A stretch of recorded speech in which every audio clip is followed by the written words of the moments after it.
मन के मापन में मैं आपका एक बार फिर से स्वागत करता हूँ। हमें आसपास कितनी प्रकार की वस्तुएं दिखाई देती हैं, तो हम समझेंगे कि दो ही प्रकार की वस्तुएं दिखाई देती हैं, सजीव वस्तु और निर्जीव वस्तु। हमारे जो जीवन में जो समस्याएं आती हैं वो इन्हीं दो ही रूपों में आती हैं। या तो हमें किसी सजीव से समस्या होगी या किसी निर्जीव से, और समस्या का समाधान भी या तो सजीव से होगा या तो निर्जीव से होगा। अगर आपके जीवन में आपका कोई सच्चा मित्र है, आपकी समस्याओं में आपकी मदद कर सकता है, आपके दुख को कम कर सकता है और आपकी खुशी को बढ़ा सकता है, आनंद को बढ़ा सकता है, तो वो है आपकी बुद्धि।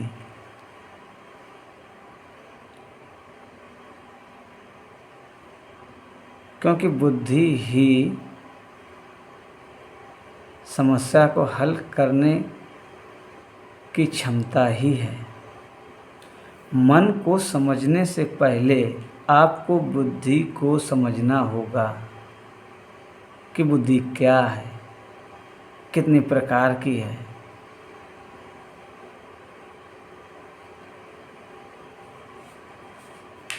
तो चलिए हम समझते हैं कि बुद्धि क्या है।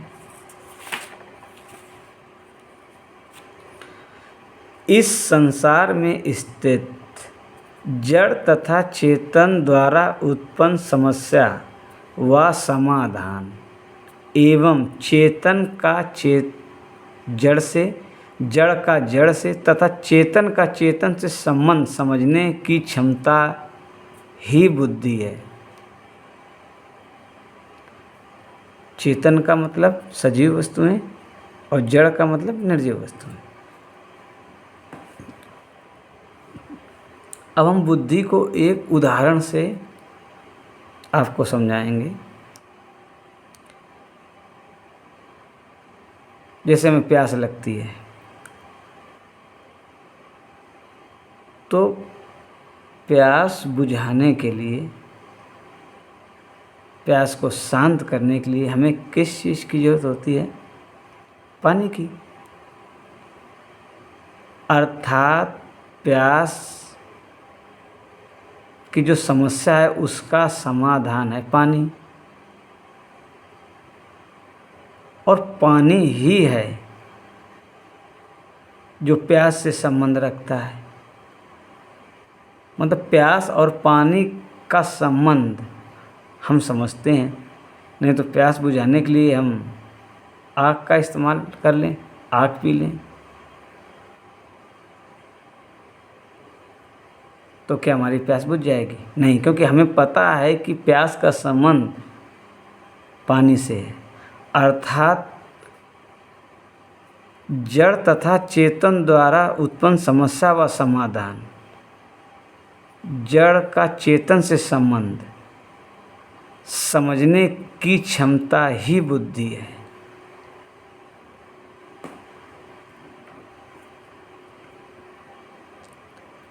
अब हमारे जीवन में समस्याएं तीन प्रकार से आती हैं। जो समस्याएं आती हैं उसी के आधार पर हम बुद्धि को तीन भागों में बांटते हैं। मनोवैज्ञानिक थर्नडाइक के अनुसार बुद्धि को तीन भागों में बांटा गया है: मूर्त बुद्धि, अमूर्त बुद्धि, सामाजिक बुद्धि। अब व्यवहारिक रूप में हम आपको बताएंगे कि हमने इसे तीन भागों में मैंने भी बांटा है। नंबर 1 प्राकृतिक समस्या, नंबर 2 मानसिक समस्या और स्थिति।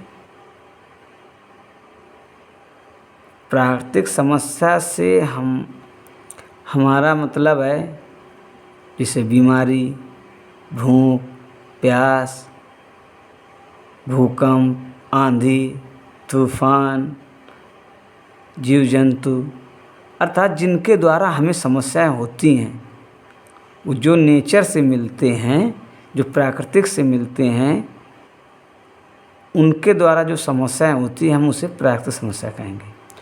और मानसिक समस्या जो भावात्मक, जो मन में विचार आते हैं, जो मन असंतुलित रहता है, वो मानसिक समस्या। और जो रिश्ते, हम समाज में रहते हैं, मनुष्य एक सामाजिक प्राणी है और सामाजिक प्राणी का मतलब है रिश्ते। मनुष्य बिना रिश्तों के नहीं जी सकता है। अधिक समय तक बिना रिश्तों के कोई मनुष्य अकेला नहीं जी सकता है, क्योंकि हमारा शरीर की आवश्यकताएं बहुत सी होती हैं। हमारा शरीर बहुकोशिकीय है, यानी बहुत छोटी छोटी कोशिकाओं से मिलकर बना है, तो बहुकोशिकीय, तो आवश्यकताएं भी हमारी बहुत होंगी। और एक अकेला व्यक्ति हर आवश्यकताओं की पूर्ति नहीं कर सकता है, इसलिए उसे रिश्तों में रहने की आवश्यकता होगी। प्राकृतिक समस्या का प्रभाव मानसिक समस्या पर पड़ता है और मानसिक समस्या का प्रभाव रिश्तों पर पड़ता है और रिश्तों का प्रभाव भी मानसिक समस्या पर। यदि प्राकृतिक समस्या आ जाए, मान लीजिए बीमारी कोई लग जाए, तो हमारा मानसिक संतुलन बिगड़ने लगेगा। और अगर रिश्ते हमारे गड़बड़ हो जाएं तो भी हमारा मानसिक संतुलन बिगड़ने लगेगा। अगर हमारा मानसिक संतुलन बिगड़ने लगेगा तो हमारे रिश्ते भी अच्छे नहीं चलेंगे। अब प्राकृतिक समस्या में ज्ञानात्मक पक्ष भी होता है। ज्ञान मतलब प्राकृतिक समस्याओं में जड़ का जड़ से, चेतन का चेतन से, चेतन का जड़ से संबंध है, जो ज्ञान बताता है। अब भावात्मक का मतलब क्या करना है, क्यों नहीं करना है, कितना करना है, कितना नहीं करना है, ये भावात्मक बताएगी। और इसका जो क्रिया, जिस पर क्रिया करेंगे, लागू करेंगे जाकर, वो क्रियात्मक अर्थात रिश्ते। तो हमें मन को समझने से पहले बुद्धि को समझना होगा। और मैंने आपको व्यवहारिक बातें बताई हैं जो कि आप रोज़ इसका प्रयोग करते आ रहे हैं। अब बुद्धि को समझने के लिए अब ज़रूरी नहीं कि उसको पढ़ा लिखा होना चाहिए, क्योंकि हम रोज़ इन्हीं तीनों बुद्धि का प्रयोग कर रहे होते हैं, बशर्ते तालमेल इनका न होने से हम समस्याओं को हल आसानी से नहीं कर पाते हैं और हमारा जीवन कष्टमय हो जाता है। एक अधिकतम अच्छा जीवन जीने के लिए तीनों बुद्धि का अधिकतम विकसित होना आवश्यक है। अगर हमें एक अच्छा जीवन जीना है